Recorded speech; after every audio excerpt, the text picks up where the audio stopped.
नमस्कार, मैं हूँ प्रशस्ति तिवारी। आप देख रहे हैं दैनिक द टाइम्स न्यूज चैनल। चलते हैं आज की खास खबर की ओर। देखिए, देश के एलओपी का एक बहुत महत्वपूर्ण दायित्व होता है। बहुत रेस्पॉन्सिबल तरीके से देश के एलओपी को बिहेव करना होता है, विशेष करके जब एलओपी विदेश की भूमि में होते हैं। पार्लियामेंट यहाँ चल रहा है, पार्लियामेंट में बहुत सारे महत्वपूर्ण बिल्स पे चर्चा हो रही है और इंडियन डायस्पोरा को एड्रेस करने के लिए राहुल गांधी जर्मनी में है।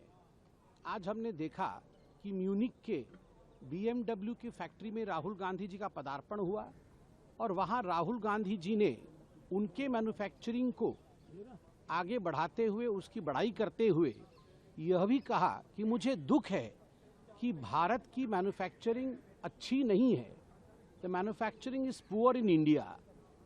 अब देखिए, बार बार राहुल गांधी जी का इस प्रकार विदेश जाना और विदेश की भूमि से भारत को अपमानित करना और भारत के विरोध में बोलना कहीं न कहीं दिखाता है कि राहुल गांधी और कांग्रेस पार्टी के मन में किस प्रकार की भावना भारतवर्ष को लेकर है। जहां तक मैन्युफैक्चरिंग का सवाल है, मैं बता दूं कि IIP जो इंडेक्स ऑफ इंडस्ट्रियल प्रोडक्शन है, वो एक पॉजिटिव ग्रोथ ट्रेंड पर चल रहा है। आप सभी जानते हैं कि जुलाई 2025 में जो मैन्युफैक्चरिंग सेक्टर का ग्रोथ रेट था भारतवर्ष में, वो एक रिकॉर्ड 5.4% पे ग्रो कर रहा था और सितंबर 2025 में 4.8% पे ग्रो कर रहा है। और अभी जो भारत का GDP रेट है वह 8.2% है, विश्व का सबसे अच्छे GDP में से एक है। स्वाभाविक रूप से 17% लगभग कंट्रीब्यूशन मैन्युफैक्चरिंग के कारण हो रही है।